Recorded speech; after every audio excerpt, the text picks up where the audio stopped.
মাগরিবের নামাজ কাকরাইল মসজিদে পড়লাম, পরে ইনকিলাব মঞ্চের স্ট্যাটাস দেখলাম জাবের এখানে যমুনের সামনে অবস্থান নিয়েছে। তো আমার মনে হচ্ছে আমার জায়গা থেকে তাদের সাথে দেখা করা উচিত।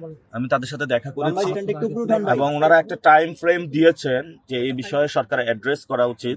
তবে যে কস্টটা এটা যাতে না হারায়, শহীদ উসমান হাদি ভাইয়ের হত্যার বিচার এই পর্যন্ত বিচার নিয়ে স্পষ্ট কোনো বার্তা সরকার থেকে আসে নাই। আমরা মনে করি যে সরকার থেকে স্পষ্ট বার্তা আসবে এবং যেহেতু আমার এখানে আমি ইলেকশন করতেছি কনস্টিটিউয়েন্সিতে, সেখানে যে কোনো ন্যায্য দাবির এবং যারা করে তাদের কাছে আবার যাওয়া উচিত। সেই জায়গা থেকে আমার দায়িত্ববোধ থেকে এখানে আমি এসেছি। আমরা আশা করব দ্রুতই সরকার এই বিষয়ে যে শহীদ উসমান হাদি ভাইয়ের যে বিচার সেই প্রক্রিয়া নিয়ে স্পষ্ট বক্তব্য দিবে জাতির সামনে এবং এই বিষয় নিয়ে আমরা উসমান হাদি ভাইয়ের পুরো বাংলাদেশের মানুষ উসমান হাদি ভাইয়ের বিচারটা বুঝে পাবো এবং খুনিদের দৃষ্টান্তমূলক শাস্তি হবে, যাতে ঢাকা আটে কোনো সন্ত্রাসী এই ধরনের আর ঘৃণ্যমূলক কোনো কর্মকাণ্ড জীবনও করার সাহস না পায়।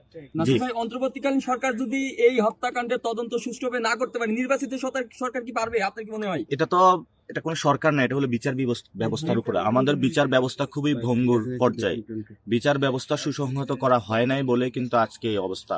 সেই জায়গা থেকে আমরা মনে করি এই বিচার বিভাগ দ্রুত গতিতে এই বিষয়ে রায় দেওয়া উচিত এবং যারা সুনির্দিষ্ট আছে গোয়েন্দা সংস্থা সে বিষয়ে অ্যাকশন নেওয়া উচিত। বাংলাদেশে অনেক ঘটনা ঘটে, মুসাব্বিরা হত্যাকাণ্ডে শুটারকে পাওয়া গেছে, সোনাদিকে কারা খুন করেছে সে বিষয়ে এখনো কেন সরকারের সুস্পষ্ট বক্তব্য নেই? সরকারের এই বিষয়ে মুখ খোলা উচিত।